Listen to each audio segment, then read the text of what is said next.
And then Thor battles back, proclaiming, I'm fresh off the tits alive.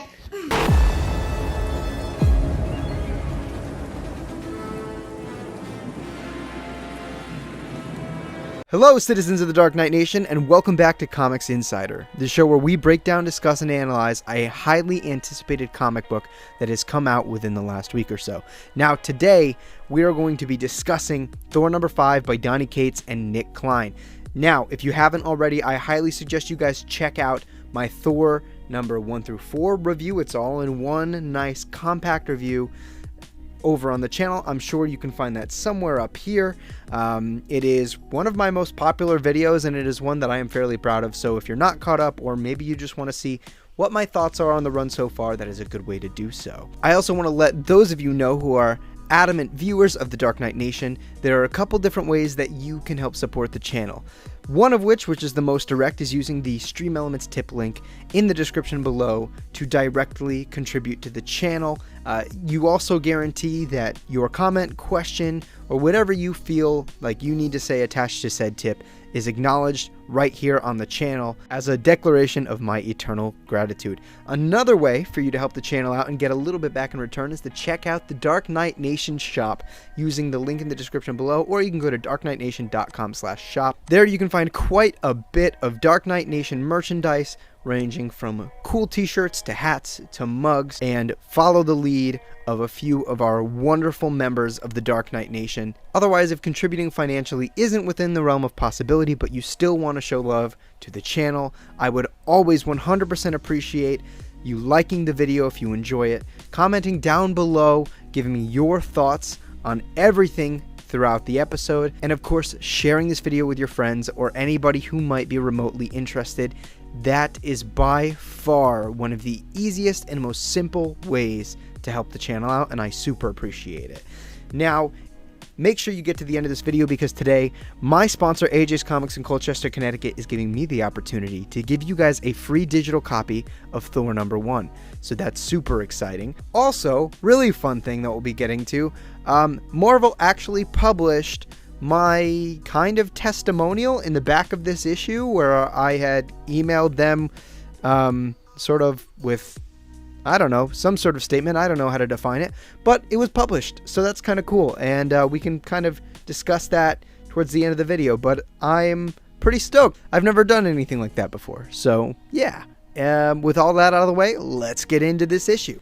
Thor number 5 by Donny Cates and Nic Klein picks up where the previous one left off, with Thor being consumed by the all-black winter.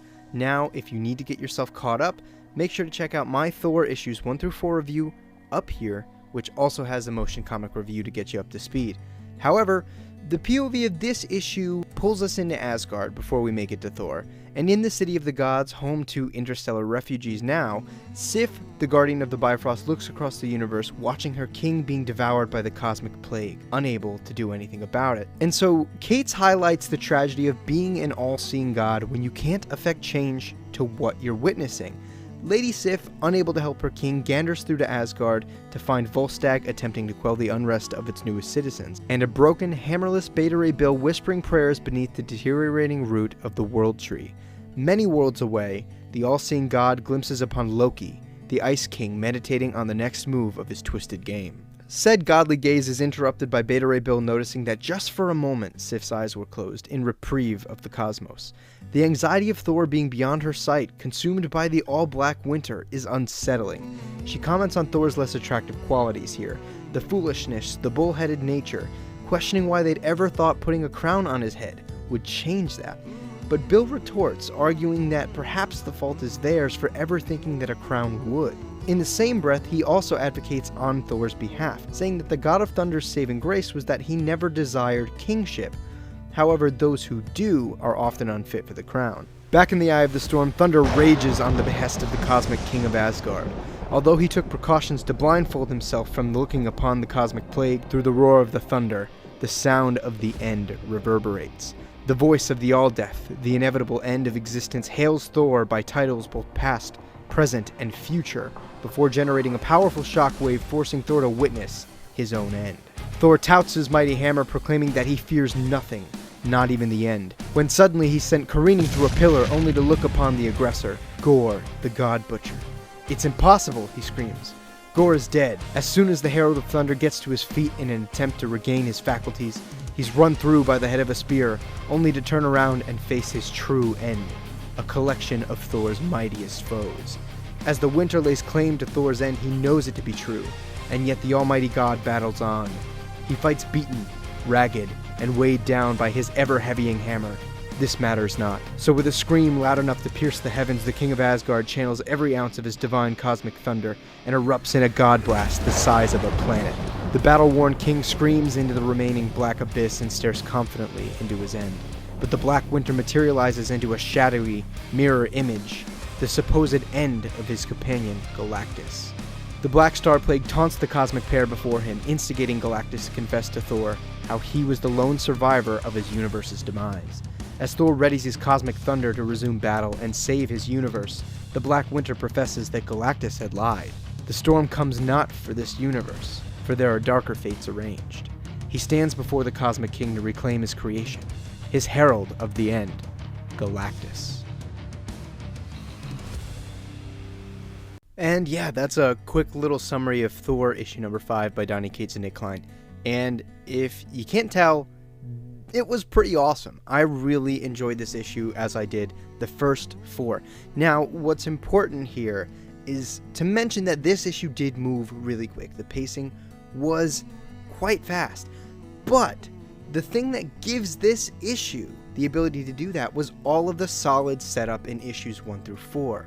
I didn't feel like I was missing out on anything, expository information, characterization, any sort of emotional development, because we got so much of that in the first 4 issues, and we actually still got a little bit of that at the beginning of this issue and throughout seeing Thor kind of tackle this overwhelming trial, right?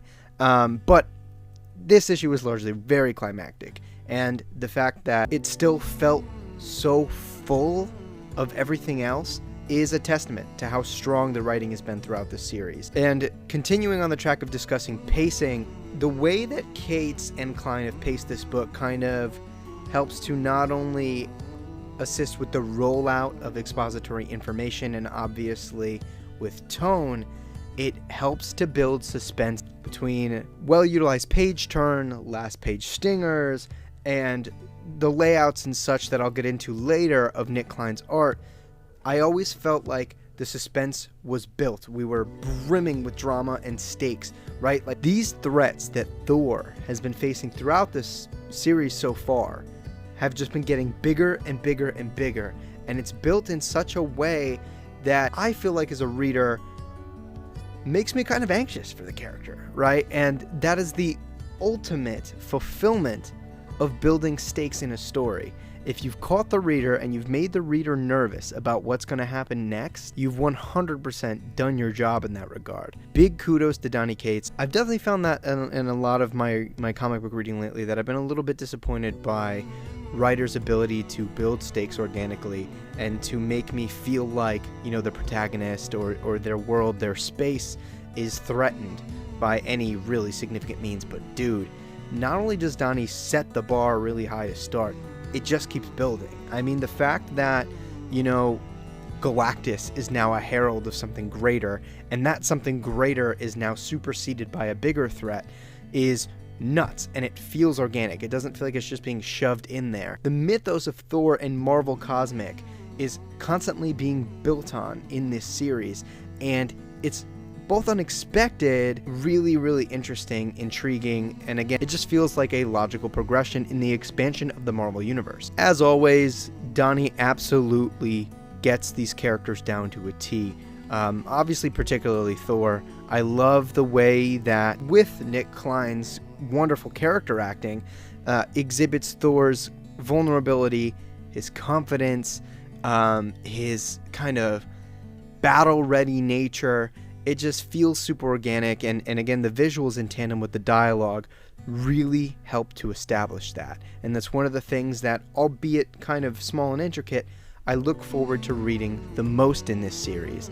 And that's saying something, because it's been pretty damn good so far. Regarding the art specifically, Nic Klein has been consistent throughout this series, and this issue is no exception, with really smart use of camera angles and layout in order to evoke various tones, whether it be Thor's strength in battle, the futility against the Black Winter, and, you know, Sif's futility in being able to help her friend and king, as well as like all of these surprises, right? These constant reveals. It always feels organic. It always kind of permits the appropriate reaction from me as the reader. Very well done. And of course, Nic Klein has been making this story feel so visually epic in ways that I don't even think I can kind of sit there and try to nitpick and attack from this really technical angle. It's just epic. It's phenomenal. You know, in tandem with the writing, again, one of the things that I love about this story so far is that the stakes feel massive, and I really do begin to question how Thor is going to make it out of this, how Asgard is going to come out of this. All this great setup and seeding of things to be paid off in the future just gets me super excited. We're already starting to see some of these things that he seeded earlier begin to pay off, so I'm super excited. Definitely, first of all, pick this issue up. Go pick up the previous 4 issues if you haven't already. If I had to rate this book, I would probably give it a clean 9.4 out of 10. This series so far has been consistently excellent. And there were certainly some things that I love about this whole series so far, both the first 4 issues and this one, that I didn't quite get to mention in this review. So if you want to see what those things are, I highly recommend checking out my prior review of the first 4 issues, because there are just great things that I haven't gotten to mention, and I don't want to go crazy over on time here. In summary of my thoughts, great payoffs to the prior 4 issues while also expanding and building to a greater threat with bigger stakes that are organic, strong, unexpected reveals and surprises that are expanding the Marvel cosmic mythos, consistently excellent characterization across the board, awesome use of suspense, solid pacing throughout to roll out drama, and of course the art is just consistently excellent, cinematic use of camera angles and layout to evoke tones, and absolutely grandiose, epic craziness.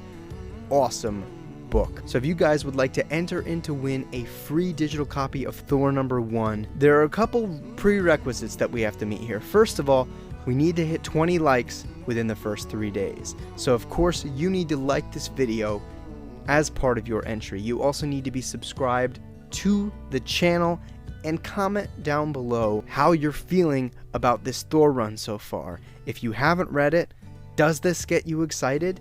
Let me know down below. And of course, make sure to check out AJ's Comics in Colchester, Connecticut. It's all thanks to them that I'm able to do this. You can find the link to their website and their Twitter in the description below. If you would like to do as I do and subscribe to their pull list, you get 10% off everything in the store, obviously including your comics, and they have a ship away service where if you live anywhere in the United States or on a United States military base, if you let your order accumulate to $100 or more, the shipping is absolutely free. These guys are my LCS.